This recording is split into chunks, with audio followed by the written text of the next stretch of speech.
Magandang araw kapatid. Ngayon ay pagbubulay-bulayan natin ang mga magagandang Bible stories. Magsisimula tayo sa Genesis at magtatapos tayo sa Revelation.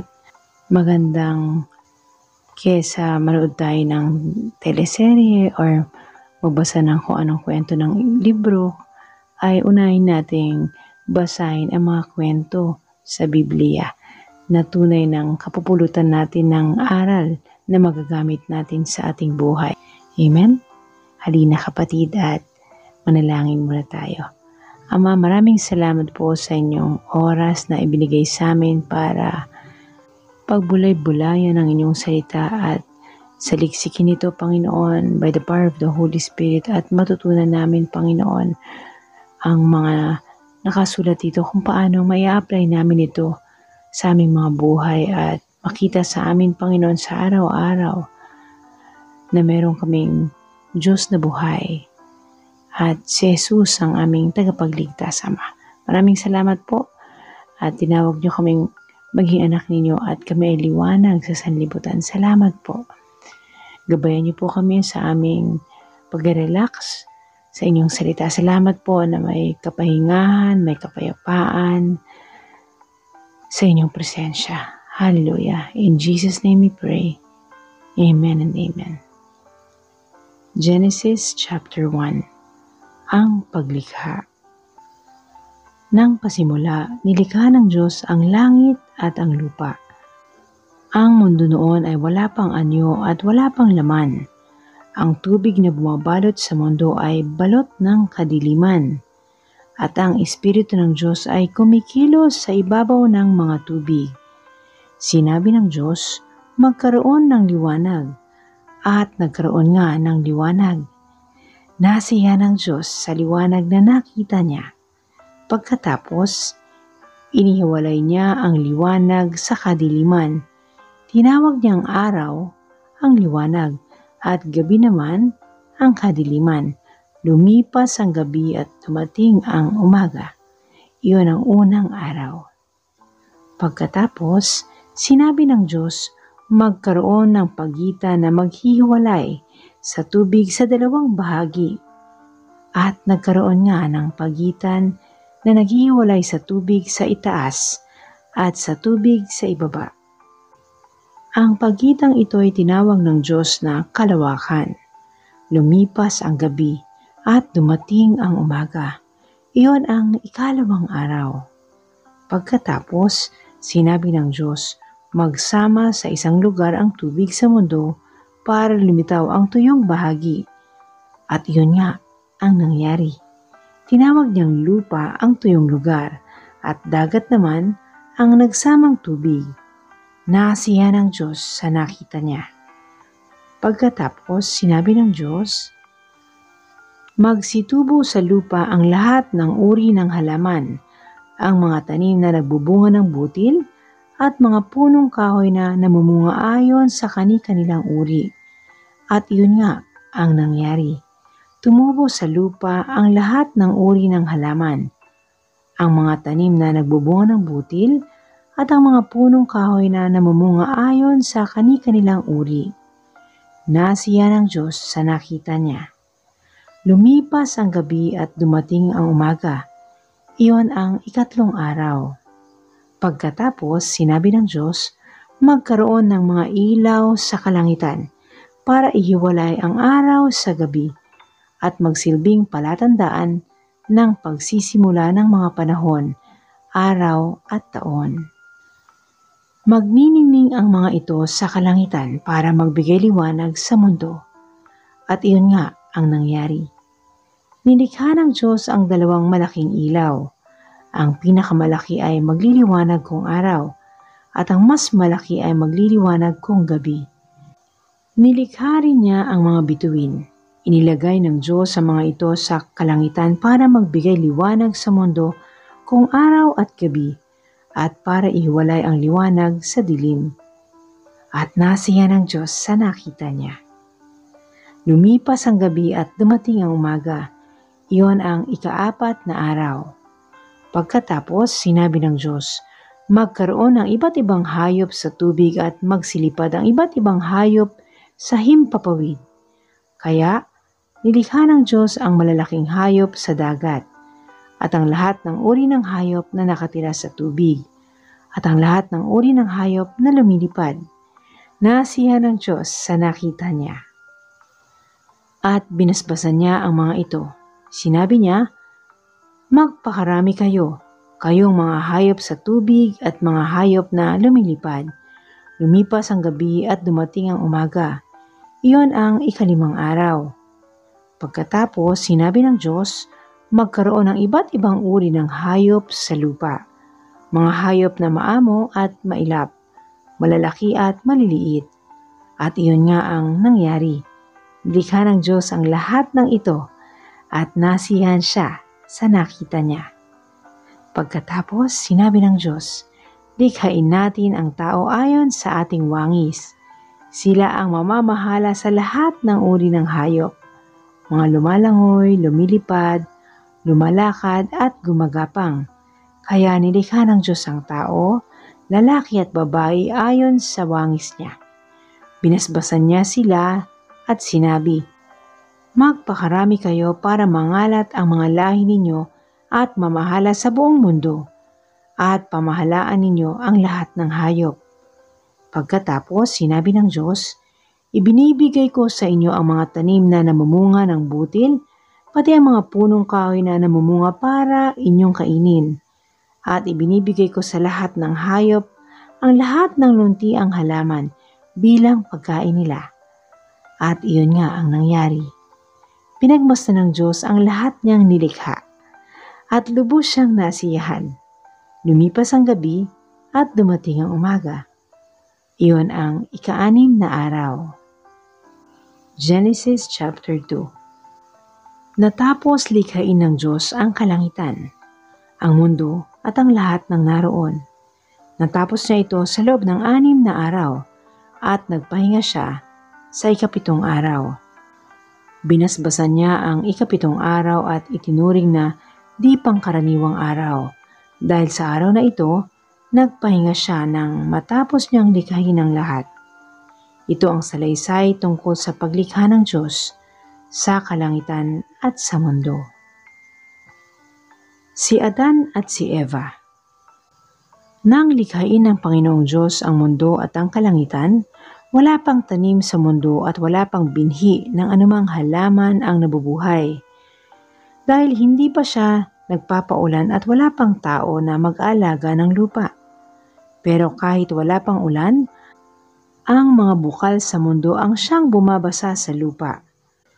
Nilikha ng Panginoong Diyos ang tao mula sa lupa. Hiningahan niya sa ilong ang tao ng hiningang nagbibigay buhay, kaya ang tao ay naging buhay na nilalang. Pagkatapos, nilikha rin ng Panginoong Diyos ang isang halamanan sa Eden, sa bandang silangan at doon niya pinatira ang tao na nilikha niya. At pinatubo ng Panginoong Diyos ang lahat ng uri ng puno na magagandang tingnan at may masasarap na bunga. Sa gitna ng halamanan ay may puno na nagbibigay ng buhay at may puno rin doon na nagbibigay ng kaalaman kung ano ang mabuti at masama. Sa Eden ay may ilog na dumadaloy na siyang nagbibigay ng tubig sa halamanan. Nagsanga-sanga ito sa 4 na ilog. Ang pangalan ng unang ilog ay Pishon. Dumadaloy ito sa buong lupain ng Havila kung saan mayroong ginto. Sa lugar na iyon makikita ang purong ginto, ang mamahaling pabango na bdellium at ang mamahaling bato na onyx. Ang pangalan ng ikalawang ilog ay Gihon. Dumadaloy ito sa buong lupain ng Cush. Ang pangalan ng ikatlong ilog ay Tigris. Dumadaloy ito sa silangan ng Assyria. At ang ika-4 na ilog ay ang Euphrates. Pinatira ng Panginoong Diyos sa halamanan ng Eden ang taong nilikha niya para mag-alaga nito. At sinabi niya sa tao, makakakain ka ng kahit anong bunga ng punong kahoy sa halamanan, maliban lang sa bunga ng punong kahoy na nagbibigay ng kaalaman kung ano ang mabuti at masama. Sapagkat sa oras na kainin mo ito, tiyak na mamamatay ka. Pagkatapos sinabi ng Panginoong Diyos, hindi mabuting mabuhay ang tao ng nag-iisa lang, kaya igagawa ko siya ng kasama na tutulong sa kanya at nararapat sa kanya. Nilikha ng Panginoong Diyos mula sa lupa ang lahat ng uri ng hayop na nakatira sa lupa, pati ang lahat ng uri ng hayop na lumilipad. Pagkatapos, dinala niya ang mga ito sa tao para tingnan kung ano ang ipapangalan nito sa kanila at kung ano ang itatawag ng tao sa kanila. Iyon ang magiging pangalan nila. Kaya, pinangalanan ng tao ang mga hayop na nakatira sa lupa, pati ang mga hayop na lumilipad. Pero para kay Adan, wala kahit isa sa kanila ang nararapat na maging kasama niya na makakatulong sa kanya. Kaya, pinatulog ng Panginoong Diyos ang tao ng mahimbing, at habang natutulog siya, kinuha ng Panginoong Diyos ang isa sa mga tadyang ng lalaki at pinaghilom agad ang pinagkuhanan nito. Ang tadyang na kinuha ng Panginoong Diyos sa lalaki ay nilikha niyang babae at dinala niya sa lalaki. Sinabi ng lalaki, "Narito na ang isang katulad ko, buto na kinuha sa aking mga buto at laman na kinuha sa aking laman." Tatawagin siyang babae dahil kinuha siya mula sa lalaki. Iyan ang dahilan na iiwan ng lalaki ang kanyang ama't ina at makipag-isa sa kanyang asawa at silang dalawa ay magiging isa. Nang panahong iyon, kahit hubad-hubad silang dalawa, hindi sila nahihiya. Genesis chapter 3. Ang pagkakasala ng tao. Sa lahat ng hayop na nilikha ng Panginoong Diyos, ang ahas ang pinakatuso. Minsan, tinanong ng ahas ang babae, "Totoo bang pinagbabawalan kayo ng Diyos na kumain ng bunga ng alinmang puno sa halamanan?" Sumagot ang babae, "Makakain namin ng kahit anong bunga ng puno rito sa halamanan, maliban lang sa bunga ng puno na nasa gitna ng halamanan, sapagkat sinabi ng Diyos na hindi kami dapat kumain o humipo man lang ng bunga ng punong iyon. Kapag ginawa namin iyon, mamamatay kami." Pero sinabi ng ahas, "Hindi totoong mamamatay kayo." Sinabi iyan ng Diyos dahil alam niya na kapag kumain kayo ng bungang iyon, mabubuksan ang mga isip ninyo at magiging katulad niya kayo na nakakaalam kung ano ang mabuti at masama. Nang pinagmasdan ng babae ang puno, napakaganda nitong tingnan at ang bunga ay parang masarap kainin. At dahil sa pagnanais niyang maging marunong, pumitas siya ng bunga at kumain ito. Binigyan din niya ang kanyang asawa na kasama niya at kinain din ito. Pagkatapos nilang kumain, nalaman nila kung ano ang mabuti at ang masama. At napansin nila na hubad pala sila. Kaya pinagtagni-tagni nila ang mga dahon ng puno ng igos para ipantakip sa kanilang katawan. Pagdating ng hapon, narinig nila na lumalakad ang Panginoong Diyos sa halamanan. Kaya nagtago sila sa mga puno doon. Pero tinawag ng Panginoong Diyos ang lalaki. "Nasaan ka?" Sumagot ang lalaki, "Narinig ko po kayo sa halamanan, kaya nagtago ako. Natatakot po ako dahil hubad ako." Nagtanong ang Panginoong Diyos, "Sino ang nagsabi sa iyo na hubad ka? Kumain ka ba ng bunga ng punong kahoy na sinabi ko sa iyo na huwag ninyong kakainin?" Sumagot ang lalaki, "Ang babae po kasi na ibinigay niyo sa akin ay binigyan ako ng bunga ng punong kahoy na iyon at kinain ko." Tinanong ng Panginoong Diyos ang babae, "Bakit mo ginawa iyon?" Sumagot ang babae, "Nilinlang po kasi ako ng ahas kaya kumain po ako." Pinarusahan sila ng Diyos. Kaya sinabi ng Panginoong Diyos sa ahas, "Dahil sa ginawa mong ito, parurusahan kita. Sa lahat ng hayop, ikaw lang ang makakaranas ng sumpang ito. Sa buong buhay mo'y gagapang ka sa pamamagitan ng iyong tiyan at ang bibig mo ay palaging makakain ng alikabok. Ikaw at ang babae ay mag-aaway. Ang lahi mo at ang lahi niya ay mag-aaway din. Dudurugin niya ang ulo mo at tutuklawin mo ang sakong niya. Sinabi rin niya sa babae, dahil sa ginawa mo, dadagdagan ko ang paghihirap mo sa pagbubuntis at mararamdaman mo ang sobrang sakit sa iyong panganganak. Pero sa kabila niyan, hahangarin mo pa rin ang iyong asawa at maghari siya sa iyo. Sinabi rin niya sa lalaki, dahil naniwala ka sa asawa mo at kumain ng bunga ng punong kahoy na ipinagbawal ko sa inyo, susumpain ko ang lupa.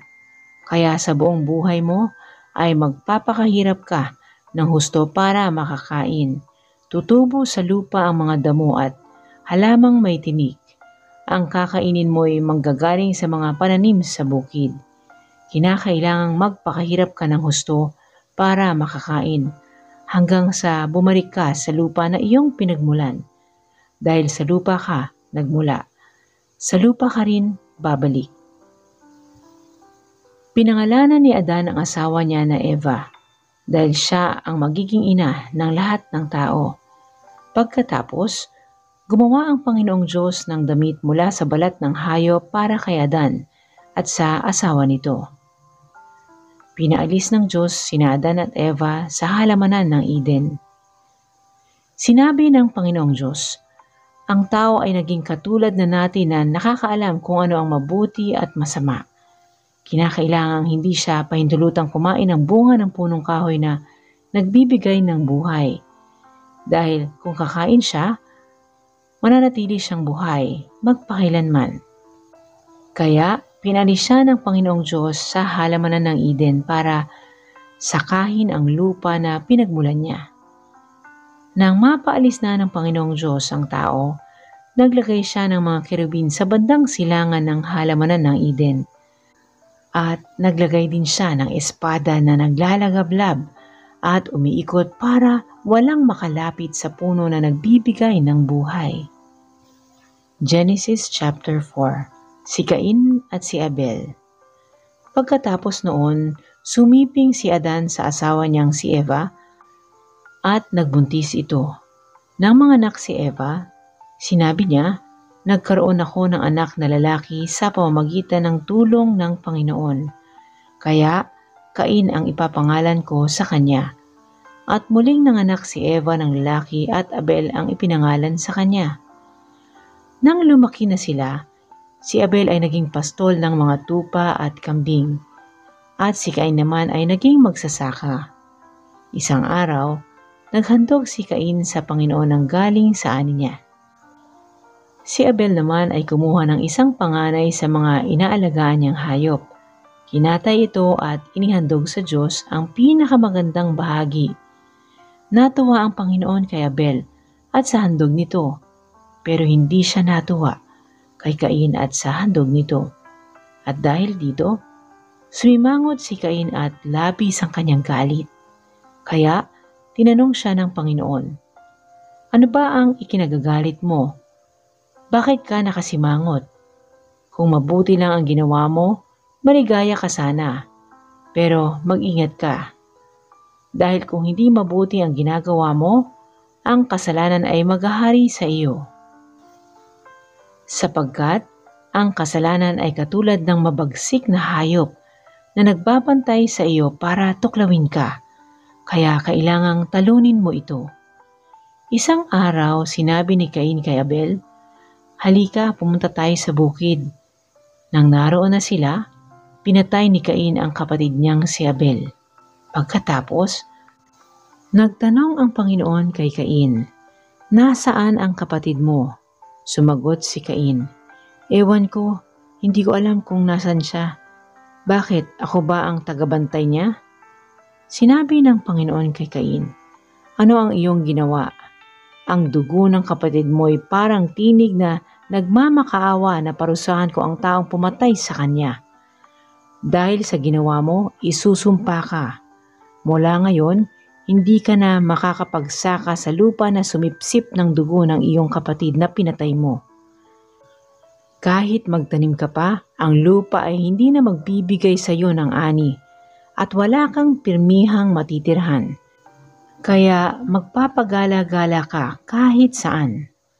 Sinabi ni Cain sa Panginoon, napakabigat ng parusang ito para sa akin. Itinataboy ninyo ako ngayon sa lupaing ito at sa inyong harapan. Wala na akong matitirhan, kaya kahit saan na lang ako pupunta. At kung may makakakita sa akin, tiyak na papatayin niya ako. Pero sinabi ng Panginoon kay Cain, hindi iyan mangyayari sa iyo, sapagkat ang sino mang papatay sa iyo ay gagantihan ko ng 7 beses.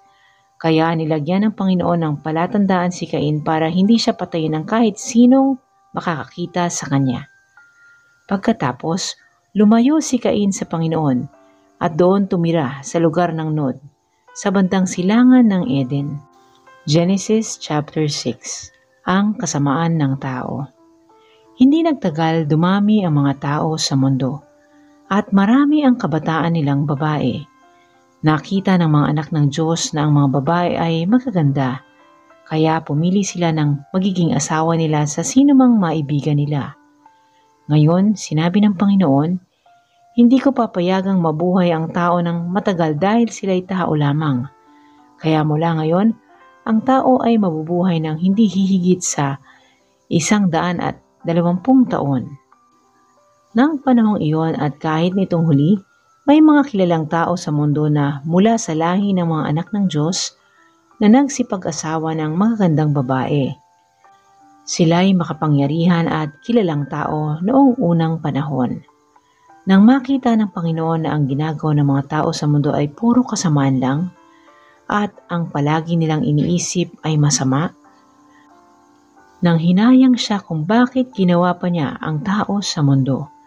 Labis ang kalungkutan niya, kaya sinabi niya, lilipulin ko ang lahat ng taong nilikha ko sa buong lupain, at lilipulin ko rin ang lahat ng hayop sa lupa, pati ang mga hayop na lumilipad, dahil nanghihinayang ako sa paglikha sa kanila. Pero may isang tao na nakapagbigay lugod sa Panginoon. Siya ay si Noe. Si Noe. Ito ang salaysay tungkol sa pamilya ni Noe. Si Noe ay makadiyos.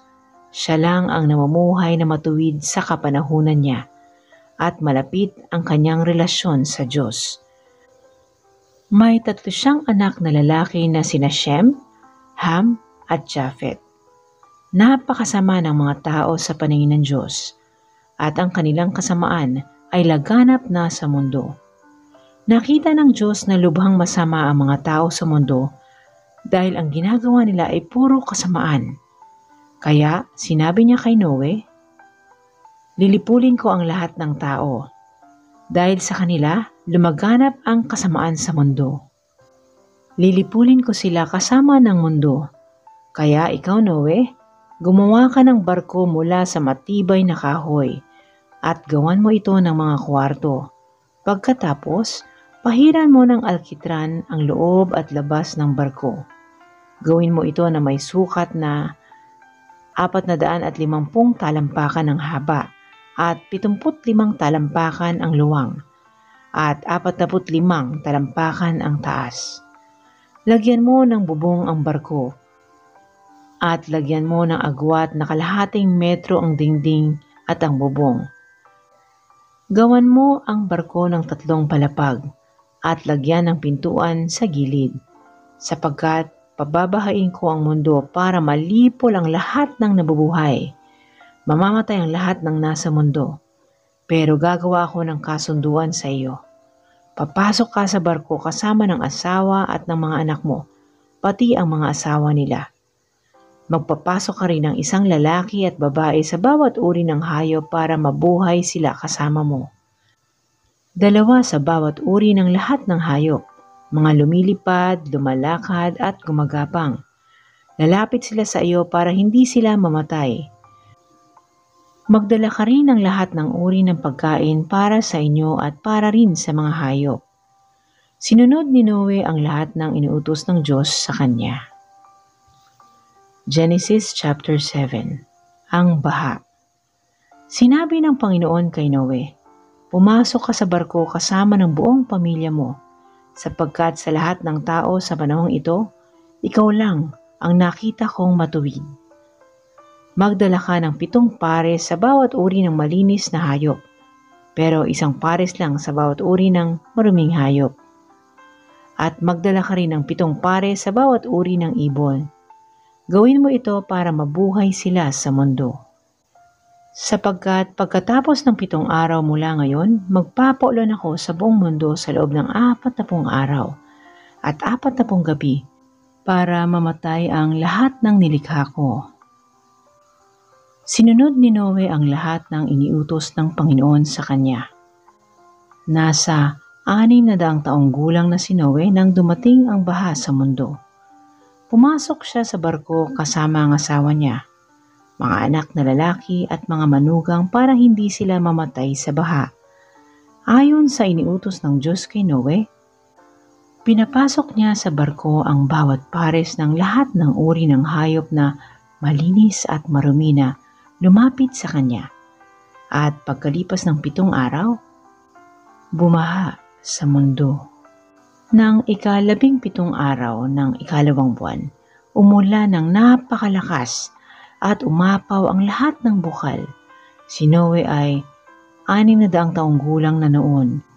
Umulan sa mundo sa loob ng 40 araw at 40 gabi. Noong mismong araw na nagsimulang umulan, pumasok sa barko si Noe, ang asawa niya at ang 3 nilang anak na sina Shem, Ham at Japhet, kasama ang mga asawa nila. Kasama rin nila ang lahat ng uri ng hayop, mga lumalakad, gumagapang at lumilipad.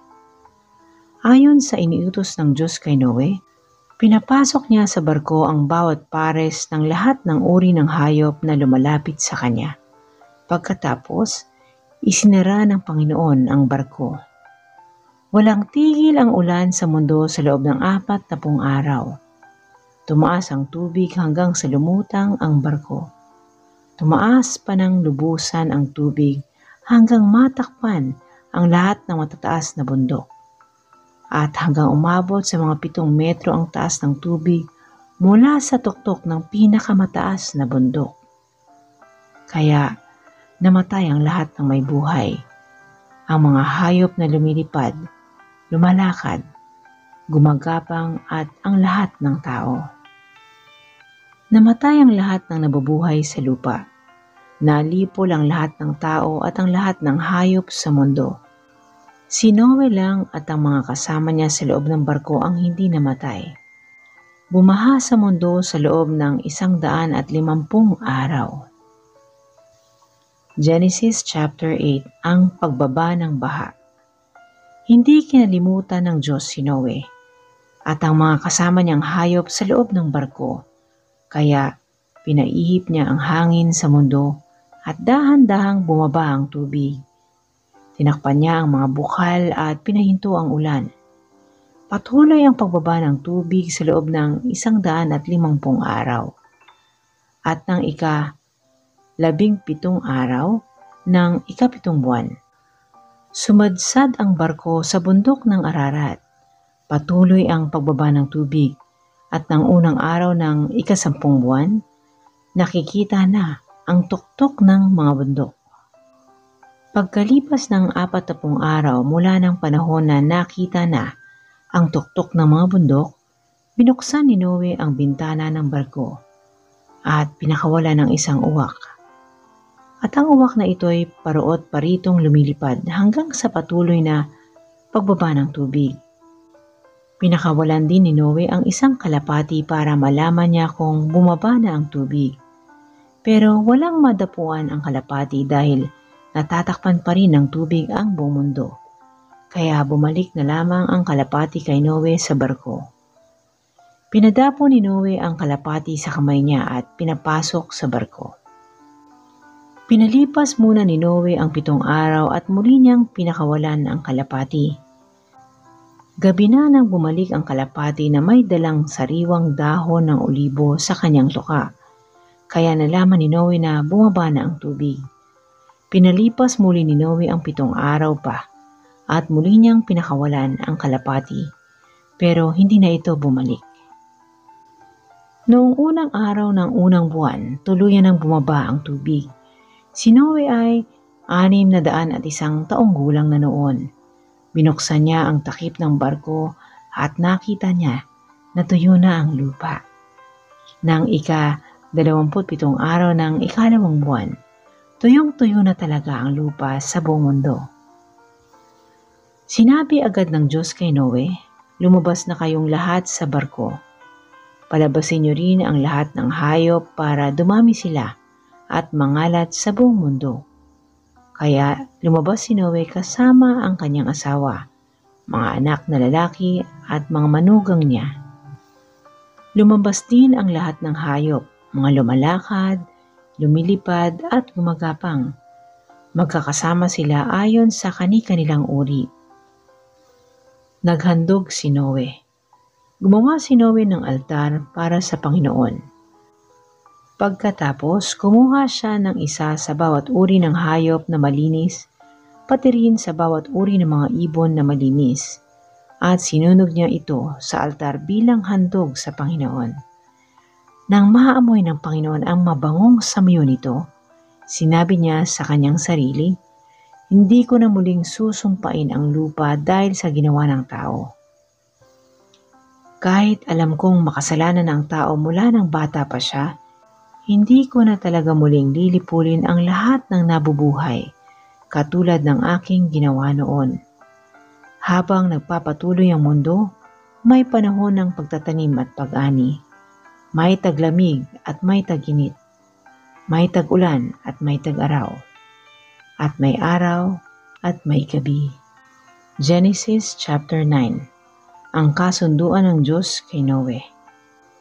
Binasbasan ng Diyos si Noe at ang mga anak niya at sinabi, "Magkaroon kayo ng mga anak para dumami at mangalat kayo sa buong mundo. Matatakot sa inyo ang lahat ng hayop, ang mga lumalakad, lumilipad, gumagapang, at ang mga nakatira sa tubig. Kayo ang maghahari sa kanilang lahat. Makakakain na kayo ngayon ng mga hayop. Ibinibigay ko ito sa inyo bilang pagkain, kagaya ng mga ibinigay ko sa inyo na mga pananim na makakain. Pero huwag ninyong kakainin ang hayop na nang mamatay ay hindi lumabas ang dugo, dahil ang dugo ay simbolo ng buhay. Sisingilin ko ang sinumang papatay sa inyo, kahit ang mga hayop. Sisingilin ko ang sinumang papatay sa kanyang kapwa. Ang sinumang pumatay sa kanyang kapwa ay papatayin din ng kanyang kapwa, sapagkat ang tao ay ginawa ng Diyos na kawangis niya. Ngayon, magkaroon kayo ng mga anak para dumami at mangalat sa buong mundo." Sinabi pa ng Diyos kay Noe at sa mga anak niya, "Ito ang kasunduan ko sa inyo at sa mga lahi ninyo, at sa lahat ng nabubuhay sa mundo, pati sa lahat ng hayop na naging kasama ninyo sa barko. Hindi ko na muling lilipulin ang lahat ng nabubuhay sa pamamagitan ng baha. At wala ng baha na mangyayari pa para malipol ang mundo." At sinabi pa ng Diyos, "Bilang palatandaan ng kasunduan ko sa inyo at sa mga hayop, at sa lahat ng susunod niyo pang mga henerasyon, maglalagay ako ng bahaghari sa ulap. Sa tuwing gagawin kong maulap ang langit at lilitaw ang bahaghari, aalalahanin ko agad ang kasunduan ko sa inyo at sa lahat ng uri ng hayop, na hindi ko na lilipunin muli sa pamamagitan ng baha ang lahat ng may buhay. Tuwing lilitaw ang bahaghari sa mga ulap, aalalahanin ko agad ang walang hanggang kasunduan ko sa lahat ng may buhay sa mundo." Kaya sinabi ng Diyos kay Noe, "Ang bahaghari ang siyang palatandaan ng kasunduan ko sa lahat ng nabubuhay sa mundo." Genesis chapter 11. Ang Tore ng Babel. Noon, isang wika lang ang ginagamit ng lahat ng tao sa mundo. Habang lumilipat ng tirahan ng mga tao patungo sa silangan, nakarating sila sa isang patag na lugar sa Shinar at doon sila nanirahan. Ngayon, sinabi ng mga tao, Magtayo tayo ng isang lungsod na may tore na aabot sa langit para maging tanyag tayo at hindi mangalat sa buong mundo. Kaya gumawa sila ng mga tisa at pinainitan nila ito ng mabuti para tumigas ng husto. Tisa ang ginamit nila sa halip na bato at aspalto ang ginamit nila bilang semento. Ngayon, bumaba ang Panginoon para tingnan ang pagtatayo ng mga tao ng lungsod at tore. Sinabi ng Panginoon, ang mga taong ito ay nagkakaisa at may isang wika lang. At ang ginagawa nilang ito ay simula pa lamang ng mga binabalak pa nilang gagawin. Hindi magtatagal, gagawin nila ang kahit anong gusto nilang gawin. Kaya bumaba tayo. Pag-iba-ibahin natin ang wika nila para hindi sila magkaintindihan. Kaya pinangalat sila ng Panginoon sa buong mundo dahil hindi na sila magkaintindihan at nahinto ang pagtatayo nila ng lungsod. Ang lungsod na ito ay tinawag na Babel dahil doon pinag-iba-iba ng Panginoon ang wika ng mga tao at mula roon ay pinangalat niya sila sa buong mundo. Genesis chapter 12. Ang pagtawag ng Diyos kay Abram. Ngayon, sinabi ng Panginoon kay Abram, lisanin mo ang iyong bansa, ang mga kamag-anak mo at kahit ang sambahayan ng iyong ama, at pumunta ka sa lugar na ipapakita ko sa iyo. Gagawin kong isang tanyag na bansa ang lahi mo. Pagpapalain kita at magiging tanyag ang iyong pangalan. Sa pamamagitan mo, marami ang pagpapalain. Pagpapalain ko ang magmamagandang loob sa iyo, pero isusumpa ko naman ang susumpa sa iyo. Sa pamamagitan mo, pagpapalain ko ang lahat ng tao sa mundo. Kaya umalis si Abram sa Haran at pumunta sa Kanaan, ayon sa sinabi ng Panginoon sa kanya. Nasa 75 taong gulang noon si Abram. Sumama sa kanya ang pamangkin niyang si Lot, kasama rin niya ang asawa niyang si Sarai, at ang lahat ng ari-arian at aliping natipon nila sa Haran. Pagdating nila sa Kanaan, nagpatuloy sila hanggang sa nakarating sa malaking puno ng More roon sa Shechem. Nang panahong iyon, naroon pa ang mga Kananeo. Pagkatapos, nagpakita ang Panginoon kay Abram at sinabi sa kanya, ang lupaing ito ay ibibigay ko sa mga lahi mo. Kaya gumawa ng altar si Abram para sa Panginoon. Mula noon, lumipat sila sa bundok na nasa silangan ng Betel at doon sila nagtayo ng tolda sa kalagitnaan ng Betel at Ai. Ang Betel ay nasa kanluran at ang Ai naman ay nasa silangan. Gumawa rin doon si Abram ng altar at sumamba sa Panginoon. Hindi nagtagal, muli silang lumipat. Nagpatuloy sila sa paglalakbay papunta sa Negev. Pumunta si Abram sa Ehipto. Ngayon, nagkaroon ng matinding tagutom sa Kanaan. Kaya pumunta si Abram sa Ehipto para roon muna manirahan. Nang paparating na sila sa Ehipto, sinabi ni Abram sa kanyang asawa, Sarai, maganda kang babae. Kapag nakita ka ng mga Ehipsyo, sasabihin nila na asawa kita, kaya papatayin nila ako para makuha kanila. Mabuti sigurong sabihin mo sa kanila na magkapatid tayo para hindi nila ako patayin at para maging mabuti ang pakikitungo nila sa akin dahil sa iyo. Kaya pagdating nila sa Ehipto, nakita nga ng mga Ehipsyo ang kagandahan ni Sarai. At nang makita siya ng mga opisyal ng Faraon, sinabi nila sa hari kung gaano siya kaganda. Kaya dinala si Sarai roon sa palasyo. Dahil kay Sarai, naging mabuti ang pakikitungo ng hari kay Abram at binigyan pa siya ng mga tupa, kambing, baka, asno, kamelyo at mga alipin. Pero binigyan ng Panginoon ng nakakakilabot na karamdaman ang Faraon at ang mga tauhan niya sa palasyo dahil kay Sarai. Nang malaman ng Faraon ang dahilan ng lahat ng ito, ipinatawag niya si Abram at tinanong, "Ano ba itong ginawa mo sa akin? Bakit hindi mo sinabi na asawa mo pala siya? Bakit mo sinabing magkapatid kayo? Kaya kinuha ko siya para maging asawa ko. Ngayon, heto ang asawa mo. Kunin mo siya at umalis na kayo." Pagkatapos, nag-utos ang Faraon sa mga tauhan niya na paalisin na sila. Kaya dinala nila si Abram palabas ng lupain na iyon at pinaalis kasama ang asawa niya at ang lahat ng ari-arian niya. Genesis chapter 13. Naghiwalay si Abram at si Lot. Mula sa Ehipto, pumunta si Abram sa Negev kasama ang asawa niya at dala ang lahat ng ari-arian niya. At sumama rin sa kanila si Lot. Napakayaman na ni Abram. Marami na siyang hayop, pilak at ginto. Mula sa Negev, nagpalipat-lipat sila hanggang makabalik sila sa lugar na dati nilang pinagtayuan ng tolda. Ang lugar na ito ay nasa gitna ng Bethel at Ai. Dito rin sila unang nagtayo ng altar nang dumating sila sa Kanaan at muling sumamba si Abram sa Panginoon. Si Lot na laging kasama ni Abram saan man siya pumunta ay may sarili ring mga hayop at mga tolda. At dahil marami na ang mga hayop nila at iba pang mga ari-arian, hindi sila maaaring manirahan sa iisang lugar. Ang pastulan ay hindi magkakasya sa kanila. Dahil dito, nag-aaway-aaway ang mga tagabantay ng mga hayop nila. Nang panahong iyon, ang mga Kananeo at mga Perezeo ay nakatira sa lupaing iyon.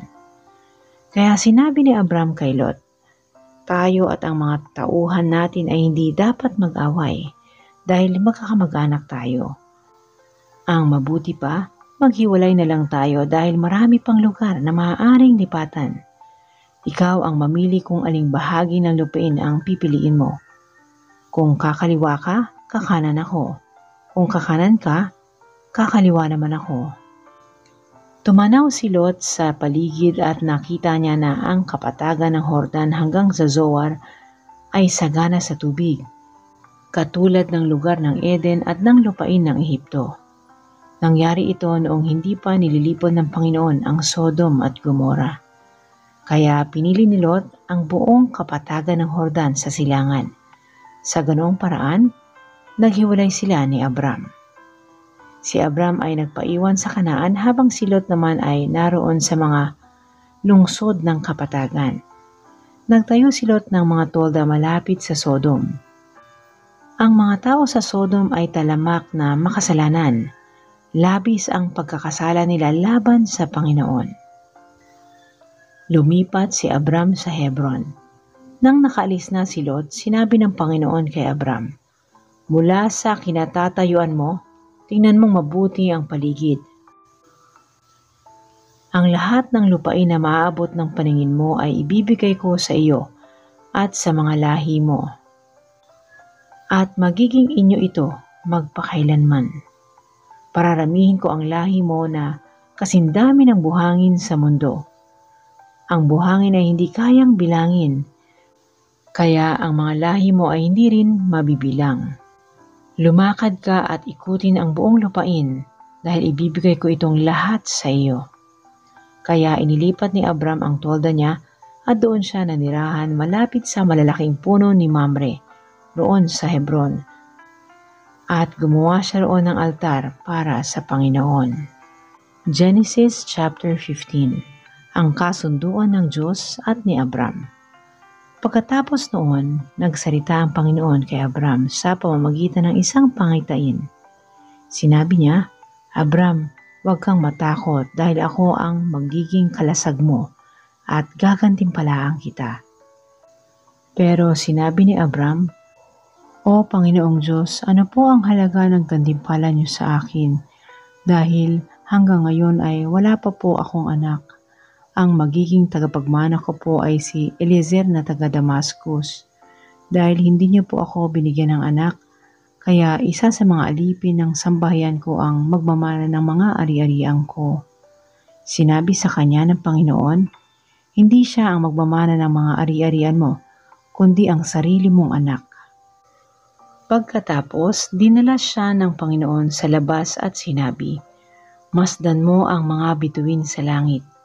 Bilangin mo kung makakaya mo. Magiging ganyan din karami ang lahi mo." Nanalig si Abram sa Panginoon at dahil dito, itinuring siyang matuwid.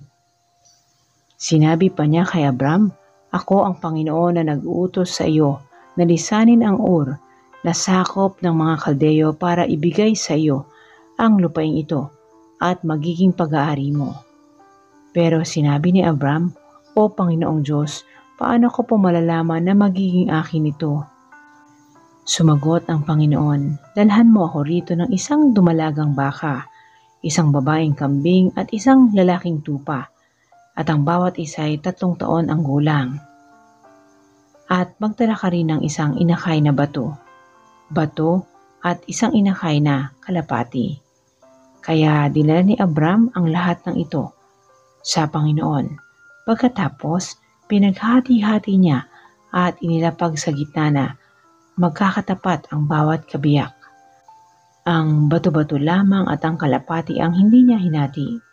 Dumadapo sa hinating mga hayop ang mga ibong kumakain ng patay. Pero binubugaw ito ni Abram. Nang palubog na ang araw, nakatulog ng mahimbing si Abram at matinding takot ang dumating sa kanya. Pagkatapos, sinabi sa kanya ng Panginoon, "Sigurado ang iyong mga lahi ay maninirahan sa ibang bansa at gagawin silang mga alipin doon at pagmamalupitan sa loob ng 400 taon. Ngunit parurusahan ko ang bansang aalipin sa kanila. Pagkatapos, aalis sila sa bansang iyon na dala ang maraming kayamanan. Ikaw naman, Abram, pahabain ko ang buhay mo at mamamatay ka sa katandaan na may kapayapaan. Lilipas muna ang 4 na henerasyon bago makabalik dito ang mga lahi mo, dahil hindi pa umaabot sa sukdulan ang pagkakasala ng mga Amoreyo para parusahan sila at paalisin sa lupain ito." Nang lumubog na ang araw at dumilim na, bilang may nakita si Abram na palayok na umuusok at nakasinding sulok na dumaraan sa gitna ng mga hinating hayop. Sa araw na iyon, gumawa ng kasunduan ang Panginoon kay Abram. Sinabi niya, "Ibibigay ko sa mga lahi mo ang lupaing ito mula sa dulo ng ilog na hangganan ng Ehipto hanggang sa malaking ilog na Euphrates. Ito ang lupain ng mga Kineo, Kinizeo, Kadmoneo, Heteo, Perizeo, Refaimeo, Amoreo, Cananeo, Gergaseo at mga Jebuseo." Genesis chapter 16. Si Hagar at si Ishmael. Si Sarai na asawa ni Abram ay hindi magkaanak. May alipin siyang babae na taga-Ehipto na ang pangalan ay Hagar. Sinabi ni Sarai kay Abram, "Dahil hindi pinahintulutan ng Panginoon na magkaanak ako, mabuti pa sigurong sumiping ka sa alipin kong babae. Baka sakaling magkaroon tayo ng anak sa pamamagitan niya." Pumayag si Abram sa sinabi ng kanyang asawa. Kaya ibinigay ni Sarai si Hagar kay Abram para maging asawa nito. Nangyari ito matapos manirahan si Abram sa Kanaan ng 10 taon. At nagbuntis nga si Hagar. Nang malaman ni Hagar na buntis siya, hinamak niya si Sarai. Dahil dito, sinabi ni Sarai kay Abram, "Ngayong buntis na si Hagar, hinahamak niya ako. Ikaw ang dapat sisihin. Ibinigay ko siya sa iyo at ikaw dapat ang sumaway sa kanya." Ang Panginoon na ang humatol kung sino sa atin ang tama. Sumagot si Abram, "Kung ganoon, ibabalik ko siya sa iyo bilang alipin mo at bahala ka kung ano ang gusto mong gawin sa kanya." Simula noon, hindi naging maganda ang pakikitungo ni Sarai kay Hagar, kaya lumayas na lamang ito. Nakita si Hagar ng anghel ng Panginoon doon sa bukal ng tubig sa ilang. Ang bukal na ito ay malapit sa daan na papuntang Shur. Tinanong siya ng anghel, "Hagar, alipin na Sarai, saan ka ba nanggaling at saan ka pupunta?" Sumagot siya, "Lumayas po ako sa amo kong si Sarai. Sinabi ng anghel sa kanya, "Bumalik ka sa amo mo at magpakumbaba ka sa kanya." Pagkatapos, sinabi pa ng anghel, "Pararamihin ko ang lahi mo na ang dami nila ay hindi mabibilang." At sinabi pa ng anghel ng Panginoon sa kanya, "Buntis ka na at hindi magtatagal ay magkakaanak ka ng lalaki. Papangalanan mo siyang Ishmael dahil pinakinggan ng Panginoon ang pagtawag mo sa kanya dahil sa iyong pagtitiis. Pero ang anak mo ay mabubuhay na katulad ng isang asnong gubat. Kakalabanin niya ang lahat at ang lahat ay lalaban sa kanya. Kahit ang mga kamag-anak niya ay lalaban sa kanya." Tinawag ni Hagar na Diyos na nakakakita ang pangalan ng Panginoon na nakipag-usap sa kanya. Dahil sinabi niya, "Tunay bang nakita ko ang Diyos na nakakakita sa akin sa lugar na ito?" Iyon ang bukal na naroon sa gitna ng Kadesh at Bered na tinatawag na Bir Lahai Roi. Bumalik si Hagar kay Sarai at dumating ang panahon na nanganak siya ng isang lalaki.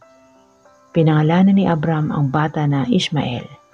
Nasa 86 na taong gulang si Abram nang ipanganak si Ishmael. Genesis chapter 19. Ang pagiging makasalanan ng mga tao sa Sodom.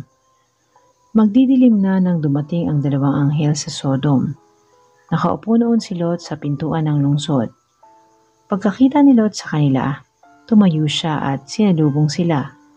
Pagkatapos, yumukod siya sa harapan nila bilang paggalang at nagsabing, "Kung maaari po, dumaan muna kayo sa bahay ko para makapaghugas kayo ng mga paa ninyo at dito na po kayo matulog ngayong gabi.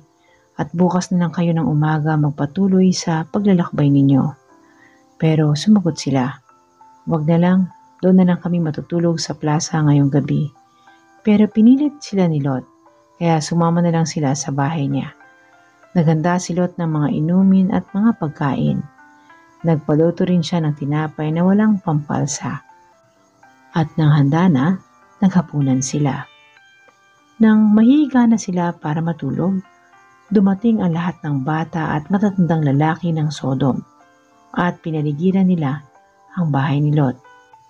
Tinawag nila si Lot at tinanong, "Nasaan na ang mga panauhin mong lalaki na dumating ngayong gabi? Palabasin mo sila rito dahil gusto namin silang sipingan." Lumabas si Lot ng bahay para harapin sila. Nang lumabas siya, isinara niya agad ang pintuan.